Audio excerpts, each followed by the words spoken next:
बातम्या सविस्तर पाहूया। सुरुवातीला बातमी मालवणमधून। राजकोट किल्ल्यावर छत्रपती शिवाजी महाराजांचा पुतळा कोसळल्यानंतर आज ठाकरे गट आणि राणे समर्थकांमध्ये तिथं जोरदार राडा झाला। मवियाचे आमदार आदित्य ठाकरे, राष्ट्रवादीचे जयंत पाटील आणि काँग्रेसचे वडेट्टीवार आज राजकोट किल्ल्यावर पोहोचले आणि त्याच वेळी नारायण राणे तिथं आल्यानं तणावाचं वातावरण निर्माण झालं। दुपारच्या सुमारास नारायण राणे किल्ल्याजवळील पुतळ्याच्या ठिकाणी दाखल झाले। त्याच वेळी विजय वडेट्टीवार, जयंत पाटील, अंबादास दानवे आणि आदित्य ठाकरे देखील किल्ल्यावर होते। एकमेकांचे कट्टर वैरी असलेले ठाकरे आणि राणे आमने सामने आल्यानं तणाव निर्माण झाला। दोन्ही पक्षांच्या कार्यकर्त्यांनी एकमेकांविरोधात घोषणा दिल्या।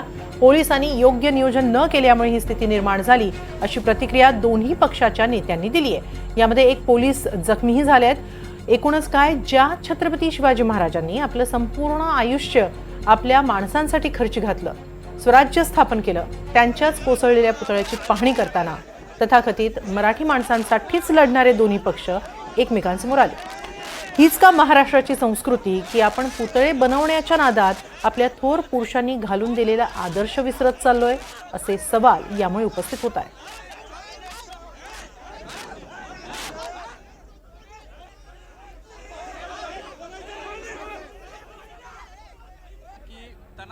मालवणमध्ये नेमकं आज काय घडलं जाणून घेऊया। आमचे प्रतिनिधी राहुल कुलकर्णी तिथे उपस्थित आहेत। राहुल, आज मालवणमध्ये जवळपास 1.5 तास हा राडा सगळा पाहायला मिळाला।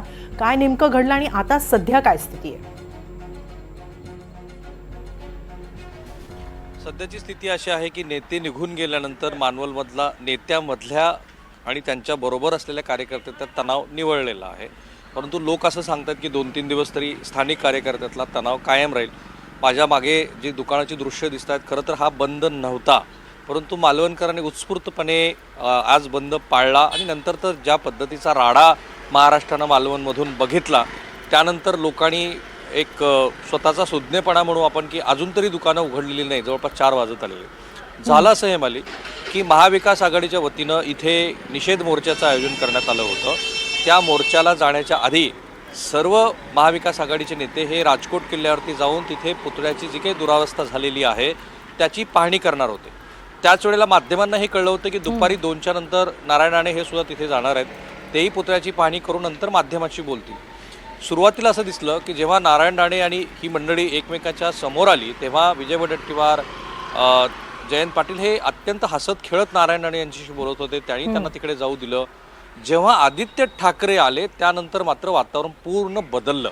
इतकं बदललं की तेव्हा असं वाटत होतं की काहीही होऊ शकतं, कारण परिस्थिती हाताच्या बाहेर पूर्णपणे गेलेली होती। पोलिसांचं निश्चितपणे सुरुवातीच्या पातळीवरती मी म्हणेन की हे सपशेल अपयश आहे की त्यांनी दोन्हीही गट हे महाराष्ट्राची त्यांची असलेली राजकीय वैराची भावना बघून समोरासमोर येणार नाही ते बघायला पाहिजे होतं, ते केलं नाही।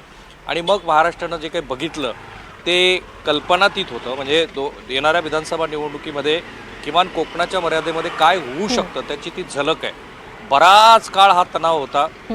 नारायण राणे यांच्याशी जयंत पाटील बोलले, विजय वडेट्टीवार बोलले आणि मग त्यांनी असं ठरवलं की पॅसेज तयार करायचा। एकतर जागा खूप कमी आहे, ती एका बाजूला इकडे नारायण राणे यांचे समर्थक कार्यकर्ते आणि दुसरीकडनं मग आदित्य ठाकरे आणि ती मंडळी जातील। मग जिल्हा पोलीस प्रमुख त्यांच्याकडे गेले, जिल्हाधिकारी गेले, ते म्हणाले की सर आम्ही तुम्हाला वाट करून देतो। ते म्हणाले तुमच्या शब्दावरती आमचा विश्वास नाही। पण मग कसं तरी करून ते असं ठरलं की आता हा सगळा गट एक प्रकारे माघार घेईल आणि मग आदित्य ठाकरे आणि ही सगळी मंडळी तिथनं निघून गेली। त्यांचं असं म्हणणं होतं की ज्या ठिकाणी हे सगळं सुरू आहे ती पवित्र जागा आहे, तिथे अशा पद्धतीचं वातावरण आणि त्यानिमित्त महाराष्ट्रभर तणाव नको। आणि मग 1.5-2 तासाच्या सगळ्या राड्यानंतर ही सगळी मंडळी निघून गेली आणि जिथे तो नियोजित मोर्चा होता त्यांचा तिथे ती गेली। पाऊस सुरू होता, तिथे त्यांची जोरदार अशी भाषणं झाली आणि नंतर मग नारायण राणे यांची प्रेस कॉन्फरन्स झाली। नारायण राणे हे आपल्याही कॅमेऱ्यामध्ये पोलिसांना बोलताना आढळून आले की जर तुम्ही हे हाताळत नसाल तर मी माझ्या पद्धतीनं बघून घेतो। नारायण राणे यांची पद्धती महाराष्ट्राला माहिती आहे। सो तणाव पराकुटीला पोहोचलेला होता। वैभव नाईक हे सुद्धा त्यांच्या अंगावरती जात होते, नारायण राणे यांच्या कार्यकर्त्याच्या अंगावरती। इकडनं नारायण राणेचे कार्यकर्ते वैभव नाईक आणि आदित्य ठाकरे यांच्या नावानं घोषणाबाजी करत होते। पेगवींच्या नावाचा गजर सुरू होता, दगडफेक केली जात होती, महिला कार्यकर्त्यांची झटापट सुरू होती आणि हा सगळा प्रकार बघून काहीही होईल असं वाटत असताना सुदैव आहे महाराष्ट्राचं की योग्य वेळेला योग्य तो निर्णय ह्या मंडळींनी घेतला। एका पॅसेजमधनं ही सगळी मंडळी निघून गेली, तेव्हा सुद्धा अत्यंत मोठी घोषणाबाजी झाली। केंद्रीय पातळीवरती नारायण राणे यांच्यासाठी असलेली सुरक्षा व्यवस्था, पोलिसांनी अतिरिक्त बोलवलेली सुरक्षा व्यवस्था, यामुळे बाका प्रसंग थोडक्यात निभावला।